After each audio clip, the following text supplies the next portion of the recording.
Langkah Indonesia untuk mandiri dalam pembuatan alutsista untuk pertahanan RI bukan sekedar wacana. Terbentuknya holding BUMN yang terdiri dari PT PAL, PT DI, PT Pindad, PT LEN dan PT Dahana menunjukkan bahwa langkah berani memang sudah diambil. Guna mendukung pembangunan selanjutnya, holding Devin ID mengajukan permohonan untuk penyetaraan modal negara dengan total mencapai 3 triliun rupiah untuk 4 badan usaha milik negara atau BUMN dalam pagu indikatif tahun anggaran 2023.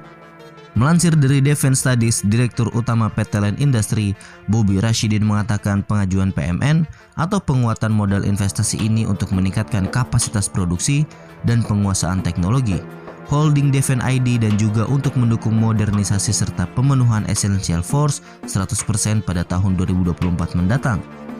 Adapun terdapat 4 fasilitas yang akan dibiayai oleh PMN ini, di antaranya pembangunan fasilitas radar nasional oleh PT LEN Industri Persero sebesar 347 miliar dan pembangunan fasilitas galangan kapal baru dan peningkatan kapasitas oleh PT PAL Indonesia senilai 890 miliar.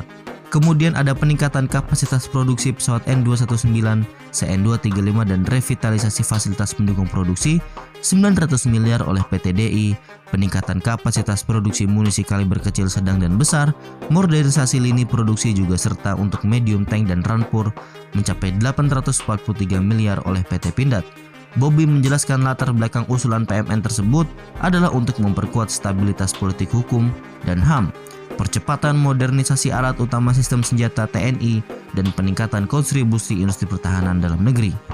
Kontribusi industri pertahanan dalam negeri terhadap pemenuhan alutsista TNI di atas 50% dari anggaran belanja Kemenhan pada tahun 2024, jelas Bobi saat melakukan rapat kerja dengan Komisi 4 DPR RI Rabu kemarin. Selain itu, jika dilihat dari industri pertahanan dalam negeri, saat ini belum terjadi ekosistem industri pertahanan yang terintegrasi, sehingga holding dari industri pertahanan mampu membangun kolaborasi, inovasi nasional, dan pembentukan ekosistem industri yang mandiri dan kuat.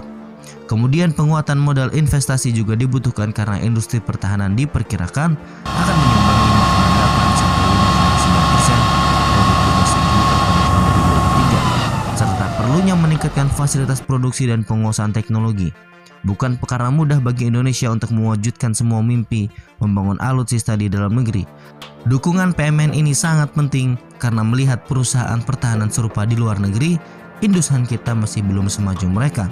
Saat ini diplomasi pertahanan yang apik sedang dilakukan oleh Kementerian Pertahanan dan semua kontrak alutsista dari luar negeri semua menyertakan transfer of teknologi atau paling tidak ada offset pengetahuan yang diberi.